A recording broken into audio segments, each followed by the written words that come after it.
அவங்க அந்த மாடோட கொம்ப பிடிப்பாங்க, அவ்வளவுதான் எனக்கு தெரியும். தெரியல, ஏதோ ஒரு பஃபலோ என்னமோ இருக்கும், அது பிடிப்பாங்க 4 பேரு. எத்தனை மாடு வகை இருக்கு, அது எப்படி பாதுகாக்கணும் வைக்கணும் உங்களுக்கு தெரியுமா முதல்ல? I think it's a very violent sport done to prove one's masculinity. எத்த பிள்ளைய பராமரிக்கிற மாதிரி தான் சார் பராமரிச்சிட்டு இருக்கோம். ஏதோ வீர விளையாட்டு போட்டி நியூஸ்ல பாப்போம். நிறைய பேர் இந்த பொங்கல் டைம் அந்த டைம்ல வந்து நிறைய பேர் உயிரிழப்பாங்க. அது வந்து சத்தியமா அதெல்லாம் பண்ணக்கூடாதுதான். 400 ரூபாய் சேலரி வாங்குறேன், 200 ரூபாய் மாட்டிக்கு நாங்க செலவழிக்கிறோம். According to me, I think it's like we are disturbing the animals. அவங்களோட அனிமல்ஸோட ஃப்ரீடம் வந்து அதனுடைய ஃபீலிங்ஸ் வந்து நம்ம புண்படுத்துற. I think என்ன தெரியும் ஜல்லிக்கட்டை பத்தி அவங்களுக்கு? அது பிசிக்கலா எவ்வளவு ஹர்ட் பண்ண முடியுமோ அது அவ்வளவு ஹர்ட் ஆகுது.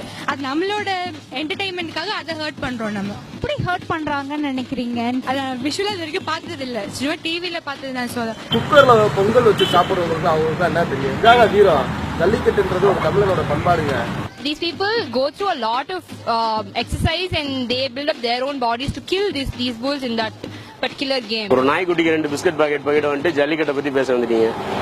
மாடு கண்ணுக்குட்டியா பிறக்கும் போதுல இருந்து அதை கைத்த பிடிச்சு வளர்ந்தவங்க நாங்க. ஒரு மாட்டை பத்தி நேர்லயே பார்க்காதவங்களுக்குலாம் அதை பத்தி பேசுறதுக்கே தகுதி இல்ல. நிறைய bulls இந்த மாதிரி சாகுறது. So I don't think in the game இன்னும் திருப்பி விளையாடிட்டே இருந்தோம்னா டெஃபினட்டா அது வந்து எக்ஸ்டெண்ட் ஆகுற சான்ஸ் இருக்கு. கொடுமைப்படுத்தணும்னு சொல்றாங்க. ஏன்னா ஈட்டி வச்சா daily குத்துறோம். I feel it's not right to just prove that you're very strong by killing an animal. ராஜா மாதிரி பாத்துக்கறாங்க. நான் சாப்பிடறனோ இல்லையோ இதுக்கு டெய்லி 3 நேரம் சாப்பாடு வச்சு நான் பாத்துக்கறேங்க. இது தம்பிங்க. ஏய் தம்பி.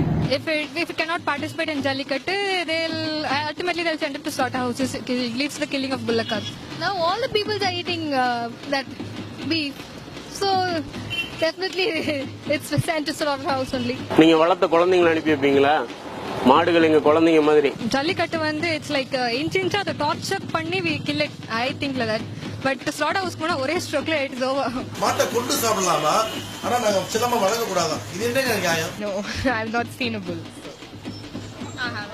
I have. அதான் ஒரு தடவை கிராமத்துக்கு போனேன், அப்ப பாத்துருக்கேன். பக்கத்துல போனீங்களா? இல்ல பக்கத்துலலாம் அதான் கிராஸ் பண்ணும்போது பார்த்தேன், வேற இல்ல. தூரத்துல அங்க இருக்கு பாரு, அப்படியே பாத்தீங்க. ஆமா. ட்ரக்கிங் போகும்போது பார்த்தேன் நான் ஒயிட் சாக்ஸ் புல். நம்ம தமிழ்நாட்டுல சிட்டில இருக்கிற மக்களே காளமாட்டுல இருந்து பால் கறக்கலாம், காளமாட்டை எருவ மாடு அப்படின்னு சொல்ற அளவுக்கு ஐடியால இருக்கிறாங்க அப்படின்னா எங்கேயோ நியூ டெல்லிலயும் மும்பைலயும் உட்கார்ந்துகிட்டு நம்மளை பத்தி கமெண்ட் பண்றவங்க கொஞ்சம் யோசிச்சுதான் பாக்கணும். எங்க கலாச்சாரத்தையும் எங்க மக்களையும் பத்தி பேசுறதுக்கு முன்னாடி இங்க வந்து எங்களுக்கு மத்தியில வாழ்ந்து பாருங்க.